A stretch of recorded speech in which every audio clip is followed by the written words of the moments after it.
सीधे हम तस्वीरें आपको दिखाएंगे पूर्व प्रधानमंत्री मनमोहन सिंह के आवास की, जहां पर इस वक्त प्रधानमंत्री नरेंद्र मोदी पहुंच गए हैं। ये तस्वीरें हम आपको दिखा रहे हैं। वहीं की आमोद राय हमारे साथ, हमारे पॉलिटिकल एडिटर जुड़ चुके हैं। आमोद, क्या खबर मिल रही है वहां से? देखिए, प्रधानमंत्री अभी अभी जैसा आपने दिखाया पहुंचे हैं डॉक्टर मनमोहन सिंह के सरकारी आवास पर, 3 मोतीलाल नेहरू मार्ग पर। और मेरे ठीक पीछे अभी उनका काफिला इनके डॉक्टर मनमोहन सिंह के आवास में घुसा है। इससे पहले वहां मौजूद हैं गृह मंत्री अमित शाह, पहले ही आकर वहां पे श्रद्धा सुमन अर्पित करने पहुंचे हुए हैं और प्रधानमंत्री अभी अभी पहुंचे हैं। इसका अर्थ ये है कि यहाँ से एक बार श्रद्धा सुमन अर्पित करने के बाद प्रधानमंत्री, गृह मंत्री और तमाम कैबिनेट के जो नेता हैं, मंत्री हैं, वो सारे पहुंचेंगे। और 11 बजे प्रधानमंत्री आवास पर कैबिनेट की बैठक बुलाई गई है, जहां पर डॉक्टर सिंह को एक अंतिम विदाई के तौर पर उनके लिए एक शोक संवेदना भी प्रकट किया जाएगा और उनके पार्थिव शरीर पर प्रधानमंत्री अभी पुष्प चढ़ाएंगे और उसके बाद यहां से निकलेंगे। और एक एक करके आज बताया गया है कि सारे कैबिनेट के मंत्री आएंगे और डॉक्टर सिंह को अपनी ओर से श्रद्धा व्यक्त करेंगे। इसके अलावा जो पूरे राष्ट्र में एक तरह से आप देख लीजिए कि पहले ही घोषणा हो चुकी है 7 दिन की शोक की, और राजकीय सम्मान के साथ कल उनकी जो है अंतिम विदाई भी की जाएगी। तो सरकार अपने तरफ से, केंद्र सरकार अपने तरफ से डॉक्टर सिंह जो पूर्व प्रधानमंत्री, सफल प्रधानमंत्री 10 साल तक रहे देश के, उनको अपने तरफ से जितनी बेहतरीन विदाई हो सकता है देने की कोशिश करेगी। और आगे कैबिनेट के बैठक में कुछ और निर्णय भी हो सकते हैं जिसके बारे में सूचना मिल सकती है। लेकिन फिलहाल प्रधानमंत्री इस वक्त मेरे ठीक पीछे जो डॉक्टर सिंह का सरकारी आवास है, डॉक्टर मनमोहन सिंह का पार्थिव शरीर यहीं रखा हुआ है और यहीं प्रधानमंत्री उनके आवास के अंदर गए हैं। और वहाँ पहले से गृह मंत्री अमित शाह मौजूद हैं और दोनों ही उनको श्रद्धा सुमन अभी अर्पित करेंगे और उसके बाद यहाँ से निकलकर दोनों जाएंगे जहाँ कैबिनेट बुलाया गया है, स्पेशल कैबिनेट डॉक्टर सिंह के निधन के ऊपर। गौरव, बिल्कुल। तो आमोद, देखिए तस्वीरें हम दिखा दें अपने दर्शकों को। ये तस्वीरें सीधे इस वक्त डॉक्टर मनमोहन सिंह के आवास से आ रही हैं। उनका पार्थिव शरीर वहीं पर रखा गया है। गृह मंत्री अमित शाह थोड़ी देर पहले पहुंचे और अब प्रधानमंत्री नरेंद्र मोदी वहां पर पहुंचे हैं उनको श्रद्धांजलि देने के लिए, श्रद्धा सुमन अर्पित करने के लिए, और इसके बाद कैबिनेट में जाना है दोनों को। लेकिन आमोद, मैं जिस बात का जिक्र करना चाह रहा था वो संसद का वो लम्हा था जब बोलते हुए प्रधानमंत्री नरेंद्र मोदी ने बतौर सांसद मनमोहन सिंह की तारीफ की थी। उन्होंने कहा विषय तो रह गया, लेकिन यह पता था कि ट्रेजरी बेंच के पास। अच्छा, तस्वीरें आ गई, ये तस्वीरें देखिए।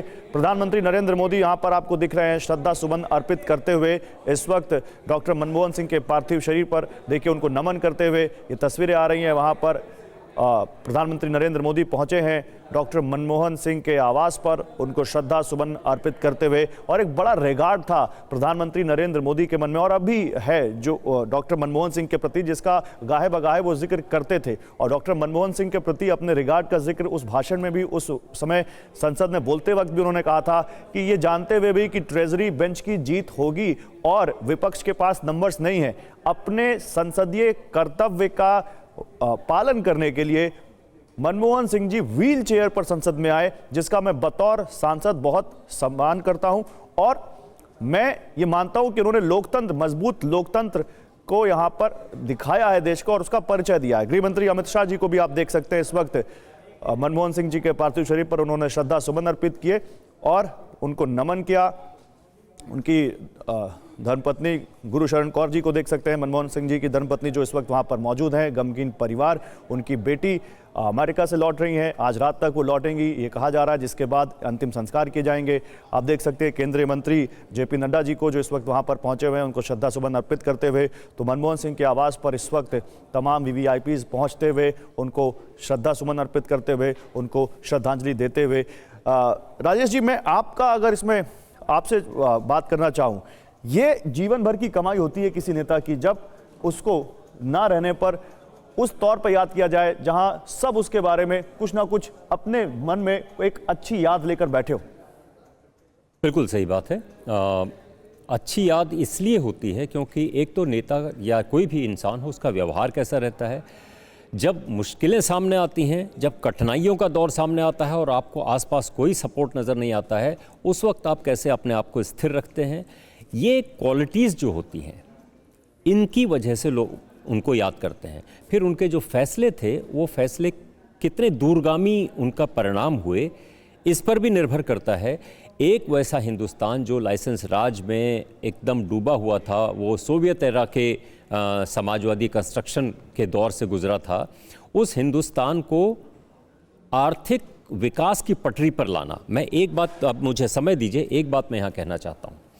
मनमोहन सिंह को ज़रूर ये क्रेडिट दिया जा रहा है और बिल्कुल जायज़ है ये कि उन्होंने open market, open door policy इख्तियार करके हिंदुस्तान को काफ़ी आगे बढ़ा दिया।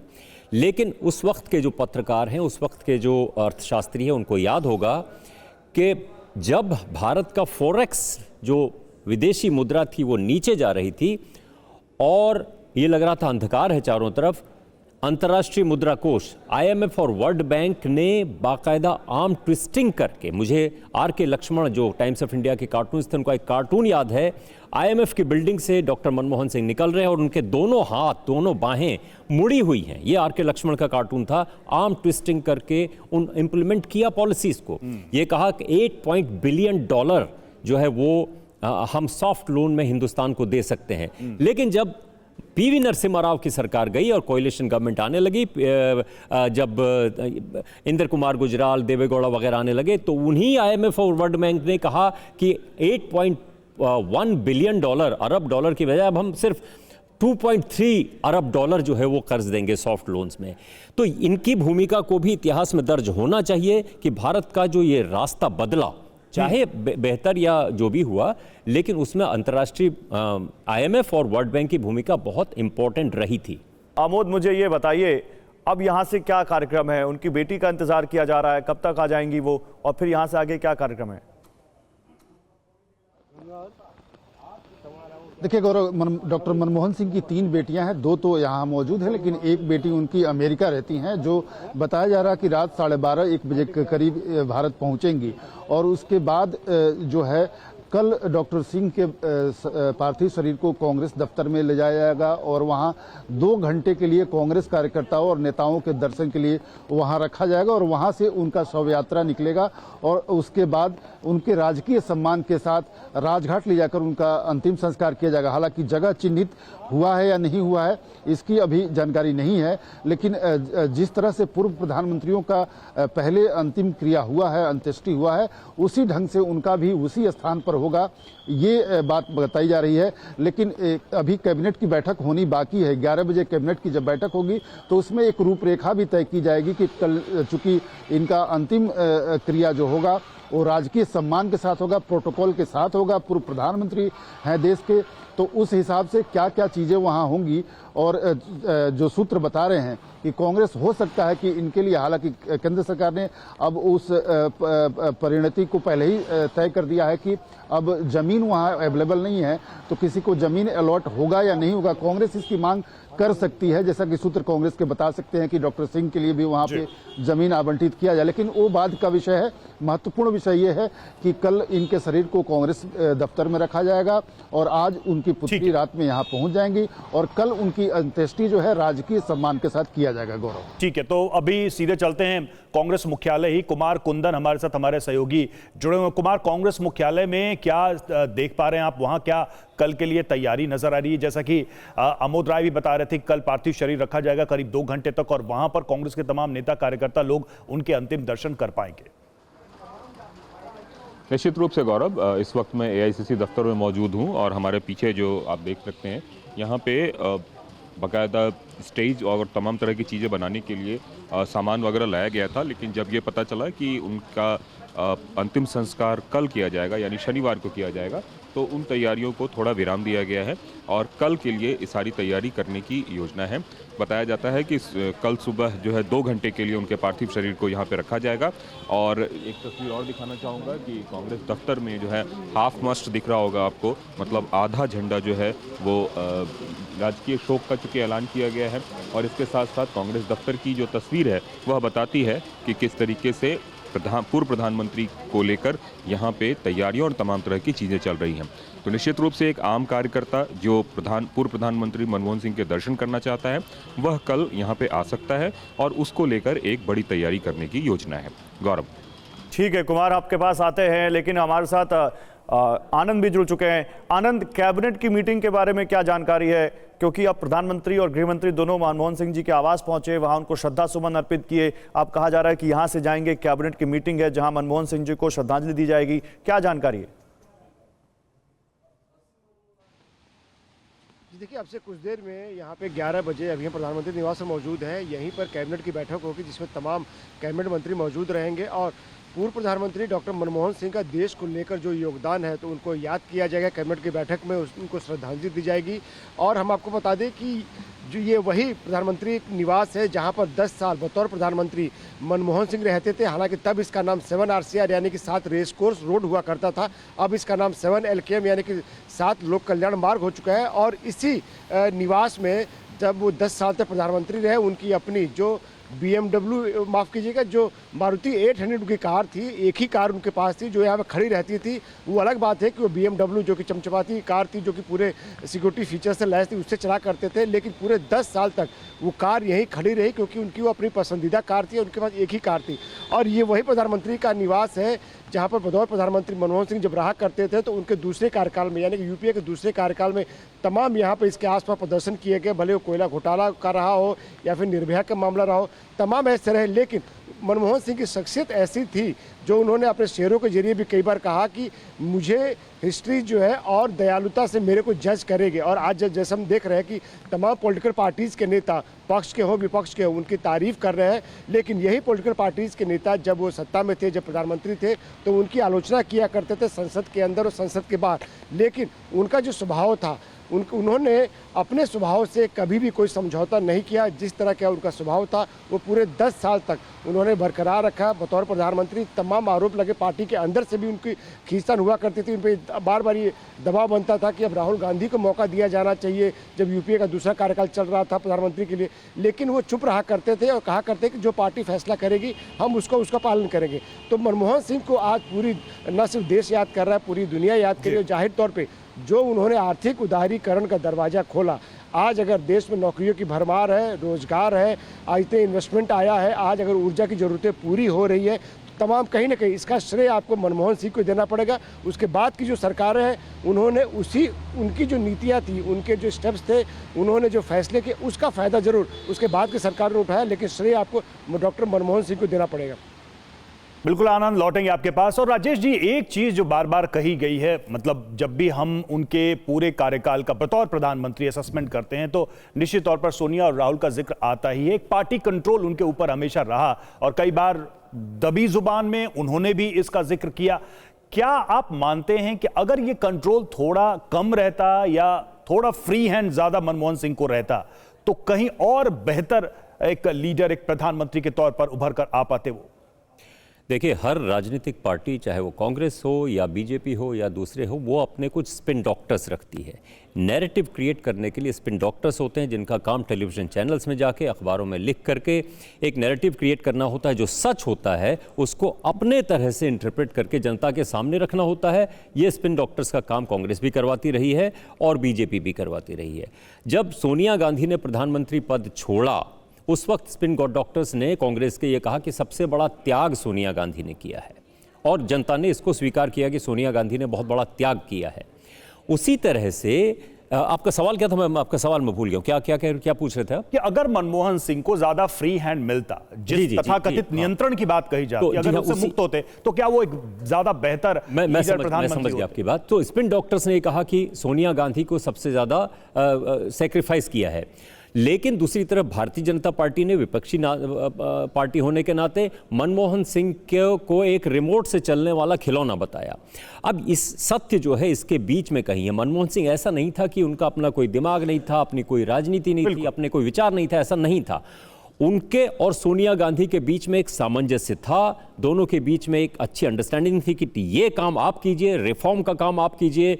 जो नेक्स्ट स्लाइड्स को लेकर के जो मनमोहन सिंह ने कहा, biggest internal threat against India security, ये मनमोहन सिंह ने कहा। वो काफ़ी एग्जेजरेटेड वो था। रेड कॉरिडोर की बात आई कि तमिलनाडु से लेकर नेपाल तक अब पूरा रेड कॉरिडोर बन गया, अब नक्सलाइट्स टेक ओवर कर लेंगे। मनमोहन सिंह, पी चिदम्बरम, मोंटेक सिंह आलूवालिया, इन तीनों की वजह से ये सब नैरेटिव क्रिएट हुए। इसमें सोनिया गांधी का कोई दखल नहीं था, लेकिन उन्होंने, सोनिया गांधी ने ये कहा, मनरेगा जैसी जो बात है, राइट टू इन्फॉर्मेशन है, वो हमारे साथ सैम पित्रोदा जुड़ चुके हैं, इंडियन ओवरसीज कांग्रेस के चेयरपर्सन हैं। सैम पित्रोदा जी, बहुत दुखद समय जब हम आपसे बात कर रहे हैं, देश ने एक विजनरी लीडर खोया है, पूर्व प्रधानमंत्री डॉक्टर मनमोहन सिंह हमारे बीच नहीं रहे हैं। आप उनको कैसे याद करते हैं, अपने कॉलीग के तौर पर, देश के एक लीडर के तौर पर कैसे याद करते हैं? First of all, my condolences to all of us. Manmohan Singh हमारी दृष्टि से एक गांधीयन लीडर थे। वैसे लीडर थे जो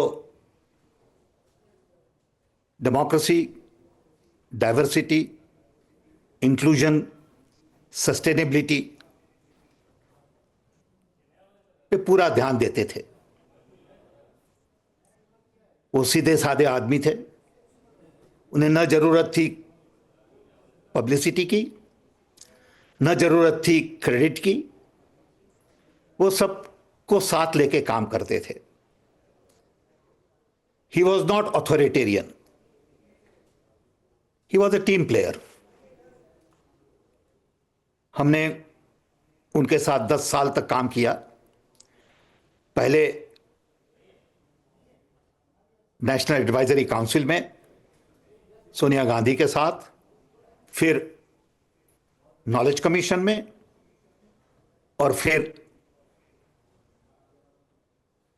as adviser to prime minister on public information infrastructure and innovation. हमारी बहुत सारी उनसे पर्सनल मीटिंग्स हुई, चर्चाएं covered not only economics but also education, health, environment. Once we had a long conversation on oral health कि हम oral health पे बराबर ध्यान नहीं देते हैं। हम उनके साथ जब वो आए अमेरिका ओबामा से मिलने, हम उनके साथ थे। डिनर में भी थे, बहुत सारी मीटिंग्स में भी थे, including meeting with the department of state chaired by then Hillary Clinton. And he was kind enough to give everybody a chance to speak. आजकल के leader want to show off, take credit from others. It is all about their leadership. He was very different. And that's why I would like to call him more of a Gandhian leader, reflecting on today's leadership. Everywhere, not just in India. These kinds of people are difficult to find now. आप उन्हें Gandhian कह रहे हैं और उनकी जो व्यक्तिगत खूबियां थी उनकी उन्होंने आपने बात की, लेकिन हम यहाँ चर्चा जब कर रहे थे, मनमोहन सिंह ने बतौर वित्त मंत्री और प्रधानमंत्री कई कड़े और बड़े फैसले लिए। तो एक फैसले लेने के व्यक्ति के रूप में आप उन्हें कैसे देखते हैं? चूंकि हमने अभी उनको कभी किसी आर्गुमेंट में उलझते नहीं देखा, बहुत कटु बातें बोलते हुए नहीं देखा। आप जो एक लीडर की परसेप्शन, उसका परसेप्शन बनाते हैं इंडिया में कि स्ट्रांग लीडर है, हार्डकोर लीडर है, फायर ब्रांड नेता है, ये सारी छवियां चलती हैं। उन सब के बीच मनमोहन सिंह की छवि अलग थी, लेकिन निर्णय जो उनके होते थे वो कठोर बड़े हुए हैं। आप कैसे देखते हैं उनके डिसीजन मेकिंग कैपेसिटी को? He was cleared, let's take for example energy. हमारी उनसे बहुत बातें हुई थी एनर्जी के बारे में। उन्होंने कहा कि सैम, अगर हमें 8% का ग्रोथ अगले 25 साल तक लगाना है, सो द बिगेस्ट ड्रॉबैक और biggest hurdle would be energy. इसीलिए उन्होंने न्यूक्लियर डील के पीछे अपनी पॉलिटिकल कैपिटल लगाई। उन्हें पता था कि एनर्जी के बिना हमारी इकोनॉमी 8% ग्रोथ नहीं कर सकती फ्यूचर में। अब न्यूक्लियर डील जो बनाई गई उसका इंप्लीमेंटेशन नहीं हुआ है, लेकिन वो जो डॉक्यूमेंट है, वो डील है, according to me needs to be relooked at. 15 साल में न्यूक्लियर टेक्नोलॉजी भी बदल गई है। It is possible to have smaller nuclear plants, more manageable, less riskier. So he knew कि न्यूक्लियर टेक्नोलॉजी बदलेगी फ्यूचर में। So the deal was done for the future. So he was a visionary in many ways. He was highly educated. He was an economist, went to Cambridge, and he had the foundation that many leaders lack today. So I would say Manmohan Singh was a leader with substance, understood economy, understood development, but he never put his foot down on anything. नहीं, लेकिन Sam जी, एक सवाल मैं आपसे उनके बारे में पूछना चाहूँगा। वो आज का दौर देखे जब पॉलिटिक्स बड़ी पोलराइज्ड है, जब बड़ी ओपिनियटेड है, हर शख्स के पास अपना एक बड़ा फर्म ओपिनियन है। उन्होंने उस दौर में 10 साल सरकार चलाई, उस सरकार को लीड किया जो कोलिशन गवर्नमेंट थी, और उनसे पूछा भी गया तो उन्होंने कहा कि हज़ारों जवाबों से अच्छी है मेरी खामोशी, न जाने कितने सवालों की आबरू रह गई। आपको लगता है कि मनमोहन सिंह का व्यक्तित्व था, लीडर ऑफ कंसेंसस कह सकते हैं, सहमति के लीडर थे जो उस सरकार को चला पाए? बिल्कुल, he was the leader who believed in developing consensus. He was a good listener. Even when we talked about Knowledge Commission, he would listen to all of us. 10, 12 of us would meet with him for an hour. He would listen, give us good hearing, and then he would send a signal saying, yes, I agree with this. He would give us time to sort things out. I remember once हमारी एक conflict खड़ी हुई थी अर्जुन सिंह के साथ on knowledge commission. तो मैं गया उनके पास, मैं बोला सर ये क्या करें इसका, आप अर्जुन सिंह से बात करिए। तो वो बोले नहीं सैम, तुम ही सॉर्ट आउट कर लो, I will tell him that you will talk to him. So I went to Arjun Singh, sat there for half an hour, and that was his approach. He wanted us to solve problems on our own, and that's a different kind of leadership. But he was not in a hurry to take credit for Knowledge Commission. I think that's the character of a man. A lot of present leaders are very hollow. They don't have depth of knowledge. They just talk on surface without understanding anything deeply. Manmohan Singh was a deep thinker. बिल्कुल, इस पे कोई सवाल ही नहीं है। मनमोहन सिंह की जो विद्वता थी, उनका जो ज्ञान था, उनकी जो समझ थी, उसका लोहा सभी मानते हैं। लेकिन मुझे लगता है कि सैम पित्रोदा जी, आप सही आदमी हैं ये प्रश्न करने के लिए। यहां पर हमारे साथ कई वरिष्ठ पत्रकार और एक्सपर्ट्स भी बैठे हैं। उनका ये भी सवाल रहा है कि मनमोहन सिंह के ऊपर सोनिया और राहुल की छाया हमेशा रही। अब ये छाया कैसी रही, कितना नियंत्रण था, कितने वो मुक्त थे इससे, इस पर बीजेपी भी कई सारे आरोप और सवाल लगाती रही उनके कार्यकाल के और उसके बाद भी। आप इस पर क्या उत्तर देना चाहेंगे कि गांधी नेहरू परिवार की छाया मनमोहन सिंह पर किस तरह से थी? मैं आपको बड़ी सीधी सादी बात में बताऊंगा, क्योंकि मैं दोनों के बीच में था जी। जब Sonia Gandhi's effort on National Advisory Council resulted in Narega program, we presented it to Manmohan Singh. He liked the idea. He had his people do economic analysis. There was little bit of tension between Planning Commission and the Advisory Council. Finally, he made a decision that this is the right thing to do. There was no pressure from Sonia Gandhi, but the idea came from the Advisory Council. Rahul never interfered. Rahul talked to him on and off, more to share ideas. He would invite Rahul for a meeting. He would talk to me to tell something to Rahul. But Rahul had no interest in interfering, and Manmohan Singh was clear that he has a job to do. He knows how to do it, and it is up to him to take somebody's opinion. He could talk to Sam, he could talk to Rahul, he could talk to, Montek Ahluwalia or anybody. That was his option. He knew where to get his input. It was wrong of BJP and others to say it was a puppet government, because they lie anyway. So what difference does it make? They'll say anything. Okay? लेकिन Sam Pitroda जी, अगर आपके हिसाब से आज की Congress leadership को मनमोहन सिंह जी से कुछ सीखना चाहिए, उनके सार्वजनिक जीवन से, या जब वो सरकार में किसी सरकार को लीड कर रहे थे तो बतौर लीडर, तो क्या वो क्वालिटीज हैं जो सीखनी चाहिए आज कांग्रेस पार्टी को? Gandhian leadership.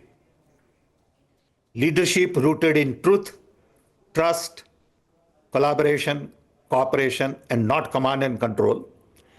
Leadership that is committed to democracy, diversity, inclusion. These are the values that Gandhiji put on the table. As you know, we are celebrating 100 years of Mahatma Gandhi's taking over as the president of the Indian National Congress. There's a big event in Belgaum, Karnataka. And Gandhi's leadership laid out a clear path for Congress Party and India